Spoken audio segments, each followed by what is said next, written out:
اچھا جی، ایک سوال ہے کہ ایک لڑکی کی شادی ایک بوڑھے کے ساتھ کر دی گئی۔ شب عروسی کے موقع پر دلہن کو پتہ چلا کہ اس کے سامنے جس لڑکے کا تذکرہ کیا جا رہا تھا وہ کوئی اور تھا اور اس کی شادی اس بوڑھے سے کروا دی گئی۔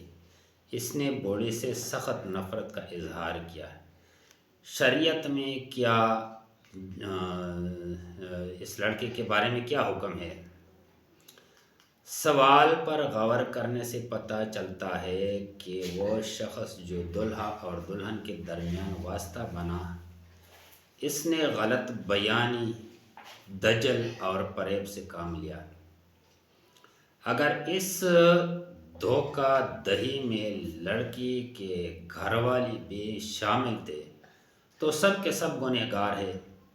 ہر وہ شخص جس نے ایسا غلط قدم اٹھانے میں کسی طرح بھی تعاون کیا، اس نے گناہ کا ارتکاب کیا۔ یہ نکاح غیر صحیح اور باطل ہے۔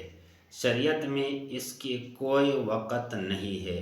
علماء نے پوری تفصیل کے ساتھ اس بات کی وضاحت بیان فرمائی ہے کہ لڑکی کی رضامندی معلوم کرتے ہوئے اس بات کو یقینی بنایا جائے کہ وہ اپنے ہونے والے خاوند کے متعلق پوری معرفت حاصل کر لی۔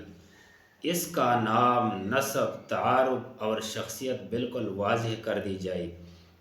اگر وہ اس کے بارے میں پہلے سے معلومات رکھتے ہیں تو فقط نام اور شادی کا اشارہ کافی ہے، ورنہ ہر لحاظ سے اس لڑکی کے سامنے دلہا کے اوصاف و منصب کو واضح کیا جائے۔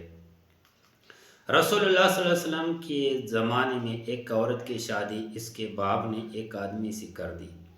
وہ ہمیشہ اسے ناپسند کرتی رہتی تھی، حتیٰ کہ نبی کریم صلی اللہ علیہ وسلم کی خدمت میں حاضر ہوئے اور عرض کرنے لگے، میرے باپ نے فلاں آدمی سے میری شادی کر لی، جبکہ میں اس شادی کو قطعاً پسند نہیں کرتے۔ تو آپ صلی اللہ علیہ وسلم نے اس عورت کو نکاح باقی رکھنے یا فسخ کرنے کا اختیار دے دیا ہے۔ یہ حدیث موجود ہے ابن ماجہ میں ابواب النکاح میں، باب من زوجت وہی کارہۃ۔ یہ ہے حدیث نمبر 1874۔ شیخ البانی نے اس حدیث کو صحیح کہا ہے۔ سوال سے ظاہر ہوتا ہے کہ اس لڑکی کا باپ بھی اس دھوکہ دہی میں شامل ہے۔ اگر شادی کرنے والے بوڑھے کو اس بات کا علم تھا کہ لڑکے کو دھوکہ دیا جا رہا ہے تو وہ بھی اس گناہ میں شامل ہے۔ ان تمام لوگوں کو شرعی عدالت سے سزا ملنی چاہیے، کیونکہ یہ جھوٹے ہیں اور انہوں نے اللہ تعالیٰ سے ان کے لیے معافی مانگنی چاہیے۔